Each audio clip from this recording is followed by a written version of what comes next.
నమస్తే, నేను మీ జాహ్నవి. మనతో ఉన్నారు మన వనజ రామిశెట్టి అక్క. హెల్త్ ఈజ్ వెల్త్ కదా, ఆరోగ్యమే మహాభాగ్యం. మరి అలాంటి ఆరోగ్యం ప్రతి ఒక్కరి సొంతం కావాలి. అందున క్యాన్సర్ లాంటి మహమ్మారి మన దరిదాపుల్లో కూడా ఉండకూడదు. క్యాన్సర్ లేని సొసైటీని మనం తెచ్చుకోవాలి. దానికి అవేర్నెస్ చాలా అవసరం. నాకు ఇందాక వనజక్క చెప్పారు, ఈరోజు ఒవేరియన్ క్యాన్సర్ డే అంట. సో అంటే ఇలాంటి డేస్ ఎందుకు జరుపుకోవాలి అంటే డెఫినెట్గా అవేర్నెస్ కోసం.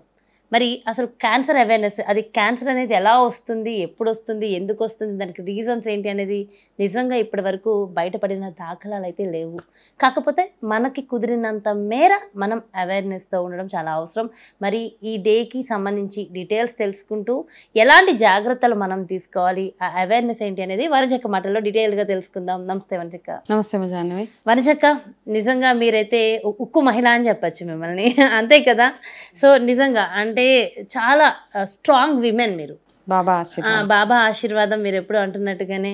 అండ్ మీలాగా ప్రతి ఒక్క స్త్రీ కూడా చాలా స్ట్రాంగ్గా ఉండడం అవసరం. ఆఫ్ కోర్స్ పురుషుల్లో కూడా ఉన్నాయి సమస్యలు, బట్ స్త్రీకి ఎక్కువగా ఉన్నాయి కదా.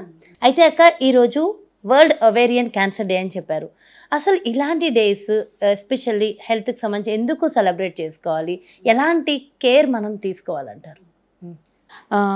ఏంటంటే నార్మల్గా మనకి ఒక స్పెసిఫిక్ డే ఎందుకంటే అట్లీస్ట్ ఆ రోజు మనము ఆ రోజుని గుర్తుపెట్టుకొని మనం తీసుకోవాల్సిన జాగ్రత్తలు తీసుకోవడానికి, ప్లస్ అవేర్నెస్ స్ప్రెడ్ చేయడానికి ఎట్లాంటి డేస్ లైక్ చాలా ఉన్నాయి. మదర్స్ డే సెలబ్రేట్ చేస్తాము, ఫాదర్స్ డే సెలబ్రేట్ చేస్తాము, లేకపోతే స్పెసిఫిక్ డేస్ చాలా ఉన్నాయి కదా మనము, అంటే అవేర్నెస్ కోసము. ఇంకా మిగతా వస్తూ ఉంటే బ్రెస్ట్ క్యాన్సర్ అవేర్నెస్ డే ఉంది, breast cancer awareness month October మొత్తము. అలాగే February 4th world cancer day ఉంది. సేమ్ థింగ్ ఏంటంటే ovarian cancer May 8th world wide గా ఒవేరియన్ క్యాన్సర్ అవేర్నెస్ డే గా జరుపుకుంటాం. అయితే మనం అందరం ఏం చేస్తున్నాం, ఆ ఒక్క రోజు దాన్ని గుర్తుపెట్టుకుంటున్నాం, తర్వాత ఇయర్ మొత్తం మర్చిపోతున్నాం. కరెక్ట్. అందుకని ఏంటంటే అవేర్నెస్ క్రియేట్ చేస్తే అట్లీస్ట్ ఈ రోజు చాలా, ఇప్పుడు ఎక్కడ చూసినా ఈ రోజు పర్టికులర్ గా చాలా మంది ఈ పర్టికులర్ ఇష్యూ గురించి మాట్లాడుతూ ఉంటారు.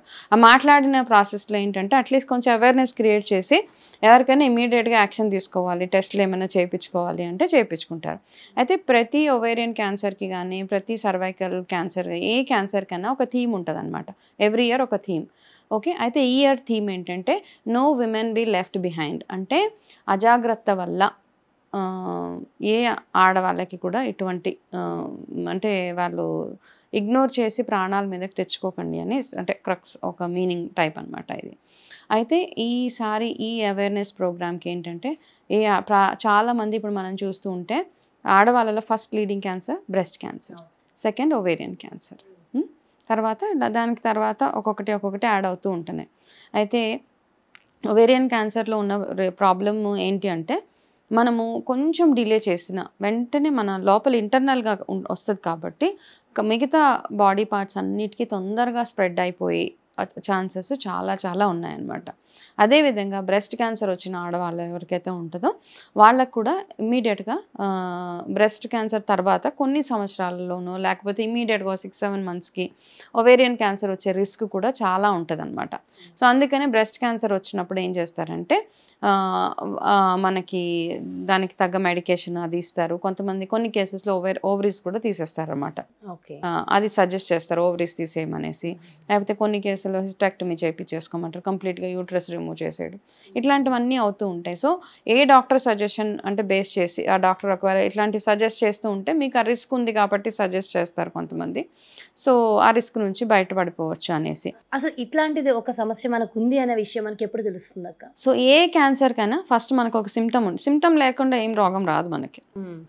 చాలా మంది అంటారు ఒవేరియన్ క్యాన్సర్ ఉన్నప్పుడు ఆడవాళ్ళు ఇగ్నోర్ చేయకూడని కొన్ని సిమ్టమ్స్ ఏంటంటే ఒకటి మీకు పీరియడ్స్లో కొంచెం ఏమైనా డిఫరెన్స్ రావడం ఒకటి, 2 బ్లోటింగ్, పొట్ట విపరీతంగా బ్లోటింగ్ అనిపిస్తూ ఉంటుంది. కొంచెం అన్నం తినగానే కడుపు నిండిపోయినట్టు ఫీలింగ్, మామూలుగా పొట్ట కొంచెం ఎత్తుగా అయిపోవడము, అంటే మనము అన్ఇంటెన్షనల్ పొట్ట కొంచెం ఎత్తుగా, మిగతా బాడీ వెయిట్ లాస్ అయిపోతూ పొట్ట ఎత్తుగా అనిపించడము, మీ యూరిన్ ఫ్రీక్వెంట్గా యూరినేషన్స్ అంటే అతిగా యూరిన్ వెళ్ళడము, అండ్ ఐదర్ మీకు కాన్స్టిపేషన్ వచ్చేస్తుంది లేకపోతే ఎక్కువగా మోషన్స్ అవ్వడము, ఐదర్ మీ బౌల్ హ్యాబిట్స్లో కొంచెం చేంజెస్ రావడము, వెయిట్ లాస్ అయిపోవడము, వజైనల్ బ్లీడింగ్ అవ్వడం ఒక్కొక్కసారి, ఇవన్నీ సిమ్టమ్స్ అనమాట.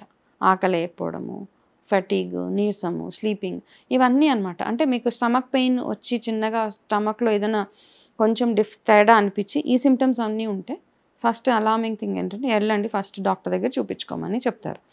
అయితే ఈ మధ్య కాలంలో మనకున్న ఒకటి గుడ్ థింగ్ ఏంటంటే విమెన్ కోసమని special packages, health checkup packages అవి ఉన్నాయి. అందులో CA-125 అని ఒక టెస్ట్ చేస్తారు.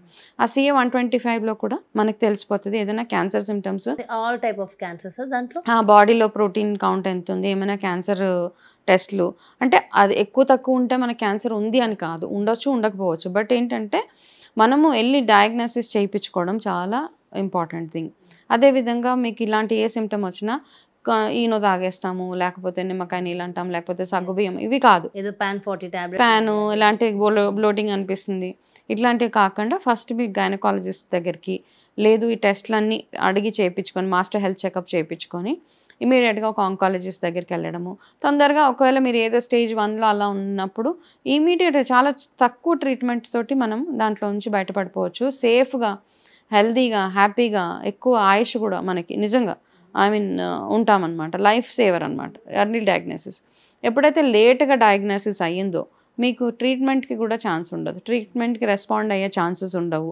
సో ఆ 4th స్టేజెస్లో ఏమవుతుంది, మీకు ఓవరీస్కే కాకుండా సర్వైకల్ ప్లస్ మిగతా ఇంటెస్టైన్స్కి, మీ యానస్కి, మిగతా బాడీలో ఉన్న ప్రతి పార్ట్కి స్ప్రెడ్ అయిపోతుంది. కాబట్టి అలా కాకుండా ఇమీడియట్గా చిన్న సిమ్టమ్ వచ్చినా మనం ఒక 1000-2000 కోసం ఆలోచిస్తాం ఈ విషయంలో.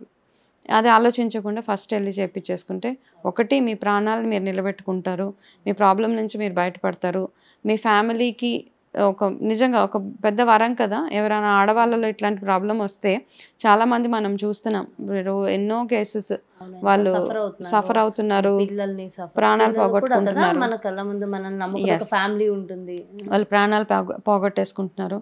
ఇవన్నీ చేయకుండా ఉండాలి, మీ ఫ్యామిలీకి మీరు సపోర్ట్గా ఉండాలి, మీ ఫ్యామిలీకి సంతోషం మిగల్చాలి అనుకుంటే మాత్రం తొందరగా ఎర్లీ డయాగ్నోసిస్ అండ్ మీరు కూడా హ్యాపీగా హెల్తీగా లైఫ్ లాంగ్ ట్రీట్మెంట్ చేయించుకోవాల్సి వస్తుంది. లేకపోతే అందులోంచి బయటపడాలి అంటే ఇమీడియట్ సిమ్టమ్ ఫస్ట్ థింగ్, ఎవరు వచ్చినా రాకపోయినా మీరు ఒక్కళ్ళే అయినా డాక్టర్ దగ్గరికి వెళ్ళి చెక్ చేయించుకోవడం నా సజెషన్ అనమాట.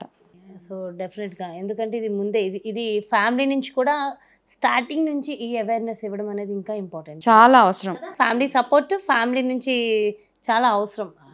ఎందుకంటే వాళ్ళే ఫస్ట్ నీకు హెల్త్ బాగాలేదు నువ్వు వెళ్ళి చెకప్స్ చేయించుకో అని చెప్పాలి. ఏం వద్దులే అనే ఫ్యామిలీస్ కూడా చాలా ఉంటారు.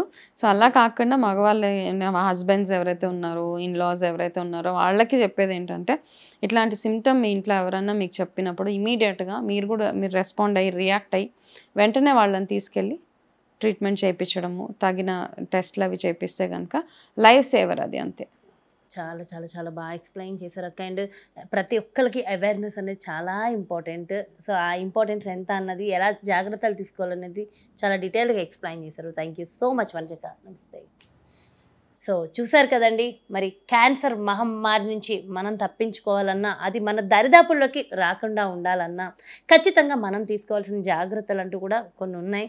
మరి అలా ఆ జాగ్రత్తలు ఏంటి, అవి ఎలా తీసుకోవాలి అనేది డీటెయిల్డ్గా వనజక్క ఎక్స్ప్లెయిన్ చేశారు కదా. మరి మీకు కూడా ఎలాంటి సందేహాలు ఉన్నా డెఫినెట్గా ఈ వీడియోలోనే కమెంట్స్ రూపంలో తెలియచేయండి. ఆరోగ్యానికి సంబంధించి వనజక్క మనందరికీ రైట్ సజెషన్, రైట్ గైడ్ ఇస్తారు. మరో బ్యూటిఫుల్ కాన్సెప్ట్తో మళ్ళీ మీ ముందుకు వచ్చేస్తాను. నమస్తే.